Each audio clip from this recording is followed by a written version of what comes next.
Hi everyone and welcome to my place. It is 3 years since I was last in Japan and I miss it because I love it. Of all the places in the world I've ever been, I loved the flowers, I love the gardens, I love the craftsmanship of the pottery, the ceramics. Everything is neat and clean and tidy. And just from a little let you know from me, I have never been to such a beautiful green place. The greens were delicious. And walking through the gardens, I happened to fall upon flowers that looked like this, which are butterfly hydrangeas. I adored them. Now I've got new ones into the collection here. I've got the blue and I've also got the green. Gorgeous. Now while I was there, I saw a couple of vases that I absolutely wanted. We'd only just started our journeys and our travels and adventures, and I wanted them, but it was a little bit too expensive, and I thought to myself, they'll never make it home. I'm not wasting my money. I could kick myself and I regret that I didn't buy them, but as they say, regret is a useless emotion that serves no purpose to anybody.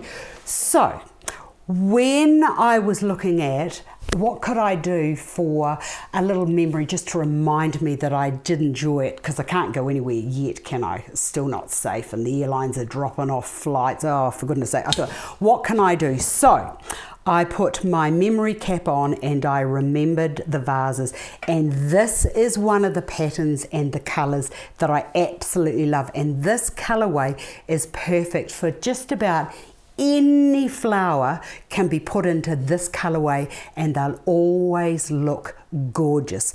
So what I did was I created my own, and let me just show you how easy it is to create. Now that vase that you are looking at, this vase here started off like that. Came with a lid, but it was the same shape. Now when I looked at that glass, I had this moment of, oh, I will break it. It's not strong and sturdy enough, and that's actually why I didn't buy them when I was in Japan, because I knew that I wouldn't get them home in one piece, because the pottery and the ceramics was paper wafer thin, gorgeous. So anyway, I found the containers. I also, I don't know why I brought that home. I think I like the material, the colour. I love the colourways, and I thought, oh gosh, that's lovely. So from this paper napkin, of which I had 4, that's what it looked like. Now, when you use, I don't know, oh, here it is, the decoupage. So all I've done is I've decoupaged that onto there. Now what was really, really lovely is, normally I paint the outside of the vase white. Well, I didn't do that, because what I was hoping, and it did work, was as I overlay it, I got the deeper bits. So there's no dark bits into there, but when you layer it up, you do get those dark bits. Absolutely love it. If you want to know how to decoupage, honestly, it's a life-changing, game-changing design trick and tip that I just absolutely adore, because I can create my own vase. So I'll just put the link up so that you can see how easy it is, but it's pretty much just getting your napkin, taking the two underneath layers off, and then ripping them into little bits and just lick and glue and place, and you will achieve this look here. So I'll get rid of this. Now, the other thing that I saw when I was there was lots of their displays had something, they had different shapes together, and then when you see them together, it visually makes, you've got this lovely vignette of beautifulness, and that's what I want to achieve with my memory and my taking myself to a beautiful place that I loved. Now the other thing that I did was, once I had decoupaged the outside of it, what I did was I found a piece of wood. This is just an old hunky bit of wood, but this was just a little bit of wood, and what I did was I glued this onto there, because that's my next move. Is I should have made it a bit taller, but however I didn't. But I will create 2 of these together, because I quite like the look of them, and for just placing tall flowers, I think that would be lovely. So you just liquid no nails is your friend. glue, do your decoupage, liquid no nails, decoupage this, and then glue that onto there, and then just use a little bit more of your paper and just do several more layers to just, I've still got that little rim around there from where it was stuck on, but I don't mind that because I quite like that interplay, that little line there, and how you've got the darkness around there. I think that looks just quite beautiful. But I think that this will be my next big major, and once I've done it, I'll show you how easy it is to achieve this look. But so that was why I did what I've done. And now I want to show you a quick and easy way of designing. I'm not going to use the green today, I'm going to use the blue. But anyway, taking the lid off, we don't need that. But I just want you to know that this is much, much stronger and isn't as fragile as it was with just the glass. And also with that base onto there, you've got something that's really sturdy, because it's these here, like I'm just going to wait a moment and I'm just going to waste some time and I'm going to tell you. See these little bits here, this glass, the bit on there, I have ruined more vases than you could ever imagine because that gets chipped off. You can't ever use it again because who wants to see something that's chipped? I don't want to see something chipped. I'm rough, but I'm not that rough. I like it nice, and if you're going to put flowers into it, make sure it's nice and it's pristine, perfect is what I say. Anyway, let me just share how to take this and expand it. Okay, 4 of these. Oh no, am I going to use this?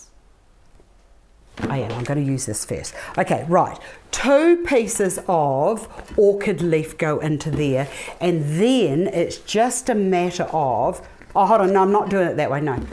Oh, sorry, I'm a bit excited here. What I'm now going to do is put those into there, and then on either side of the orchid leaf, just pushing those into there, and then we just have a wee fiddle around here so that we've got a little bit more room for the flowers to be looking pristine, beautiful, and just twist those out to whichever way you want them to be.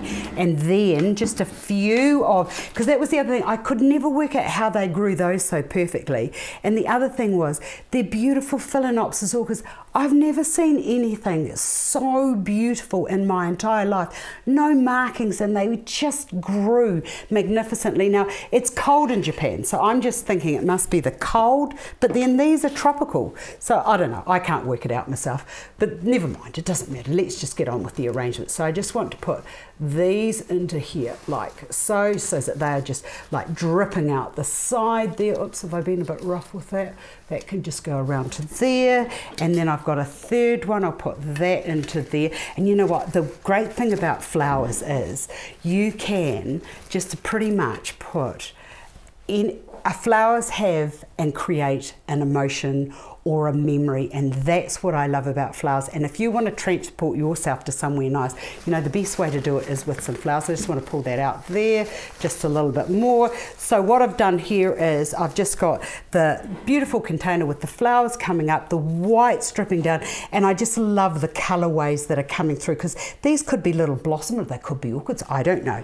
Anyway, that can go to there. And then the other thing that I noticed was they would have the flowers, and then they would have something a little bit smaller with it. So I'm just going, because I've used the green into there, I'm going to bring that down to there. I've got 2 little orchids that I'm just going to drift and place down and into there so that they're just drifting off. And then to connect everything else, the other thing that I saw when I was there was their beautiful maiden hair fern. The colour against the rock, and just a little couple of an orchid and a couple of bits of gorgeous green fern, I just found absolutely stunning. So I'm just going, and then with this I've just used an artificial one here, and I just get into there and just pull them out. You could use fresh into here if you wanted, but I've only just got mine starting to grow outside, and around my Japanese garden, and I don't want to destroy them. So we'll just have a wee fiddle around with that in due course, and when I come back and we do the pickups, I'll have this looking magnificent. But isn't that just a lovely way of displaying just a few forms? The container is actually what's bringing the whole picture together, but a little bit of fern there, the orchids around there, and there you have a lovely still life that is going to take me to that place that I really enjoyed when we were away a few years ago. I hope you've enjoyed this. I've enjoyed sharing it with you, and I look forward to seeing you all again another day. Bye for now.